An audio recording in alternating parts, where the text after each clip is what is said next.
as a little girl. Right. You just see the lights, the glamour, the glitz, and you fall in love with that. So that little girl fell in love with the lights, the glamour, and the glitz.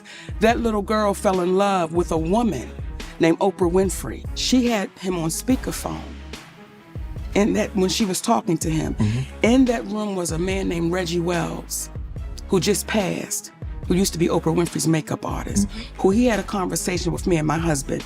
If Oprah was watching this, what would you tell her? I would say, Oprah Winfrey, you know what you need to do, and stop hiding behind what you call was negative comments. There was a time Monique, like so many black girls, saw Oprah Winfrey and dreamed of growing up to be just like her. Except the reality of her idol turned out to be much worse than she ever imagined. And while Shannon Sharpe might be getting heat for his involvement with people exposing her, she's here to defend him. After all, she's been one of Oprah's biggest haters for years, and for good reason. Black culture has always had a large effect on the American music industry. And since she couldn't sing, she knew that the way she could have the world look at her was to become like her role model, Oprah Winfrey. But reality would later hit her hard, as she told Shannon Sharpe. That little girl fell in love with a woman named Oprah Winfrey on a local talk show in Baltimore called People Are Talking.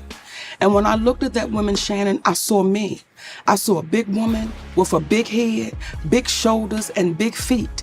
And I said, if that woman can do that, so can I. So that's what that little girl was thinking about. From Baltimore. Are you the type of person that if you see someone do something one time, that means it can be done again? Because you saw Oprah do it. You say, well, Oprah doing it, why can't Monique do it? I think Oprah, when I saw her do it as a little girl, was a push. However, had I not seen Oprah, my dreams would have still been my dreams. Okay. But when you see somebody that's inside of that space, because how many big black women are on TV even now? Correct. So back then, you didn't see any big black women on TV that was doing it. Her recent interview on Club Shay Shay has gone viral because she came to Shannon Sharpe's defense, who has been in the media a lot recently, ever since his viral and controversial interview with Cat Williams. Williams didn't hold back on what he thought about some Hollywood elites, including the now disgraced Diddy, and Shannon was accused of not censoring any part of the interview. Monique seems like a staunch supporter of his, and she started her precious story by drawing on his past, growing up poor like her. She talked about how she had been offered more money than she had ever seen, but started realizing there was something wrong, and she wanted to speak up about it. She said she couldn't be like she had a conversation with the actress a decade ago, where Taraji told her her turn would come, but she didn't want to wait and spoke up for herself. When I saw Taraji broken on those platforms, it was painful to watch.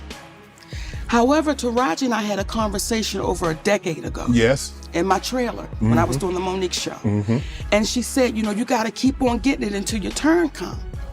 And I said, Taraji, most of us die before our turn comes. We got to ask for it right now. Now, I understand that because there was a time I felt the same way. Exactly. Because that's what I was told. Right. You just keep going and we'll get him the next time. We'll get him the next time. We'll get him the next time. And the next time never comes. And it would have an extreme effect on her because, as Monique pointed out, they wanted to make an example out of her. Well, Shannon, see here, and I'm going to answer that. But sometimes we act like we don't know our history. See, back in the day, when they had us in chains, they would beat one real good. Right. But in front of the others. In front of the others, and they let everybody know what you don't want is that type of ass whooping. Right. So what they said was, we're gonna beat Monique really good.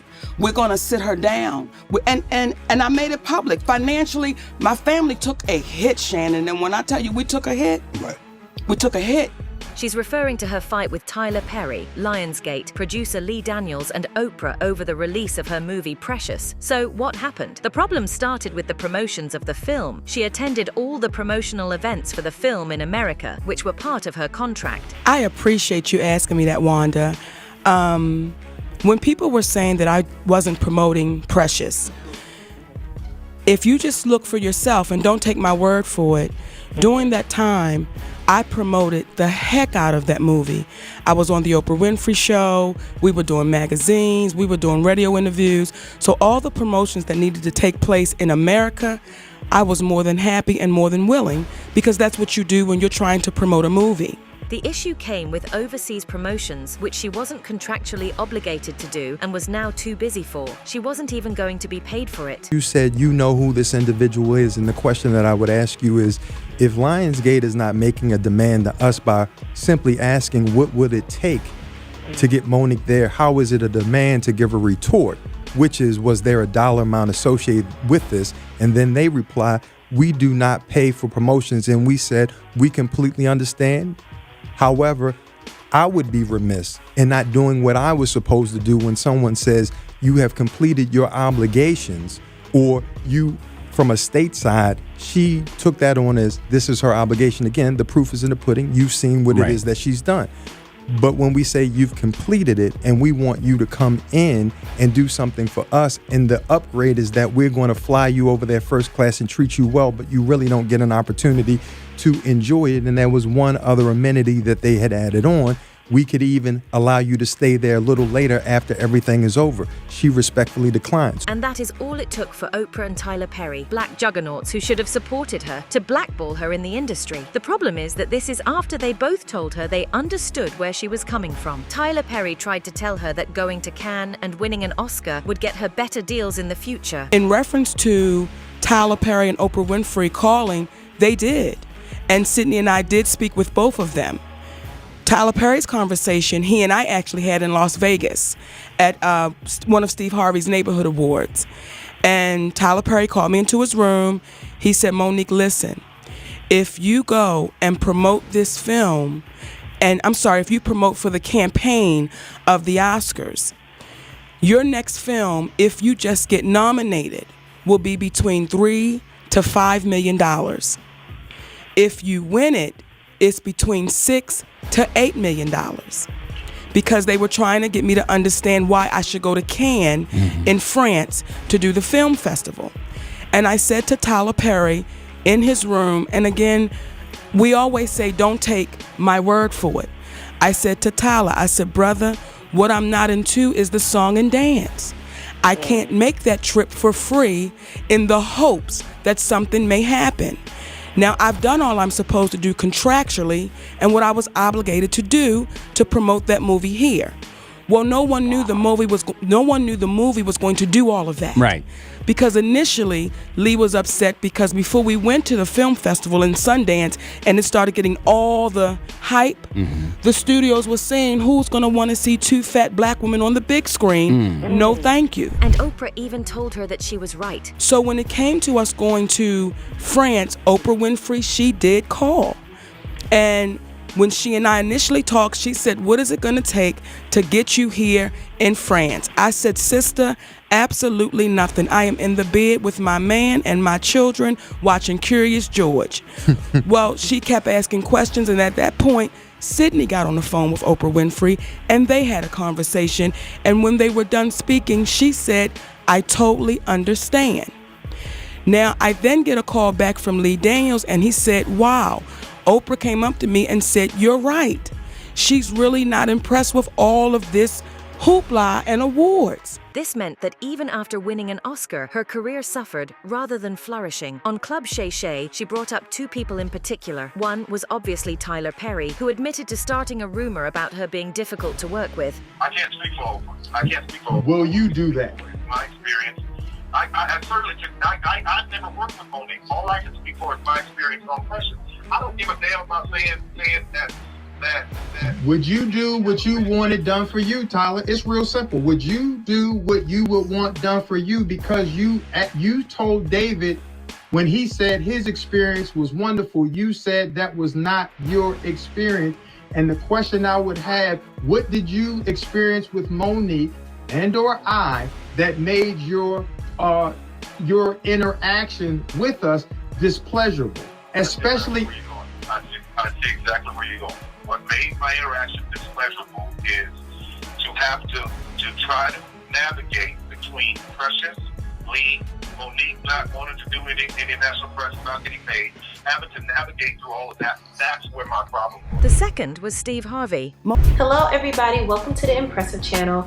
Oprah did a sit-down interview with Global Grind, and she responded to some of the comments that people like Donald Trump and Monique have made about her. Like when some people say negative things about you, Trump Monique is in the media right now. Why do you continue to take the high road? Why don't you address it face? Oh my gosh, because it's impossible. It's a law.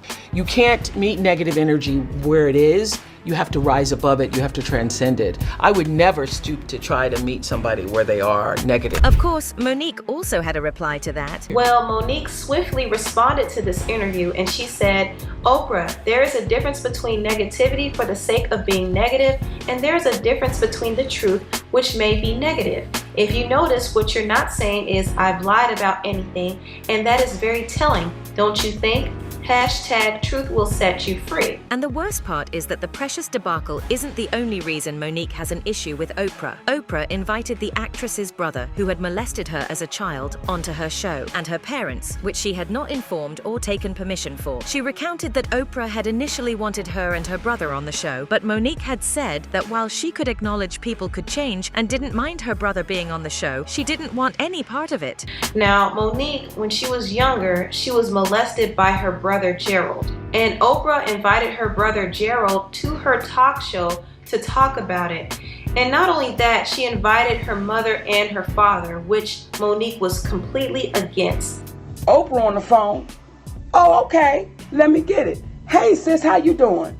Hey, Monique, I wanted to call you up because I got a phone call from your brother, the brother that molested you, Gerald. And he wants to know if he can come on the show. She says, well, we would like for you to come on the show too. I said, I don't want no parts of it. I said, because I know that nigga. I said, but everybody's allowed to change.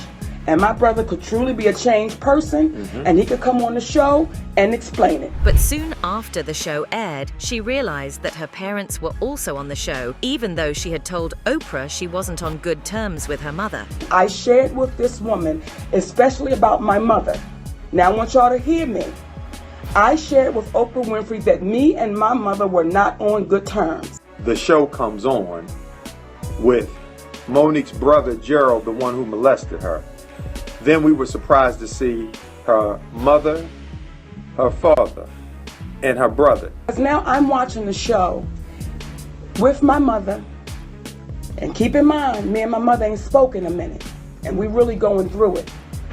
My father, who, by the way, has now moved on to the next journey. He's deceased. Now my father's sitting there, and baby, he's so damn drunk. I knew that me and my mother was not in a good place.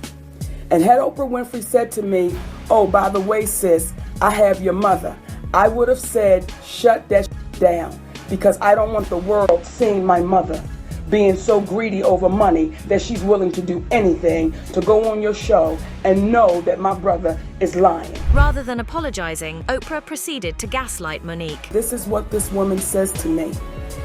If you think I did something to offend you, I want to apologize. If you think I did something, not let me apologize for doing that, but if you think I did something. One thing's for sure, Monique won't let it up until she gets a proper apology. Oprah was watching this, what would you tell her? I would say, Oprah Winfrey, you know what you need to do, and stop hiding behind what you call was negative comments, what you call, oh, I don't even deal with things like that, because what people are beginning to do is see you for who you are. So basically, after the airing of the show, Monique says that she cut off all communication with Oprah. She did confront her at an industry party, but you know, she's still feuding with Oprah and she has not gotten that issue resolved and she has not been able to get past it. Are we going to see an end to this? And is Tyler Perry going to show up to Club Shay Shay? Or will he and Oprah go after Shannon Sharpe next? Let's wait and see. That's it for now. Don't forget to tell us what you think in the comments below. For more updates, hit the bell icon.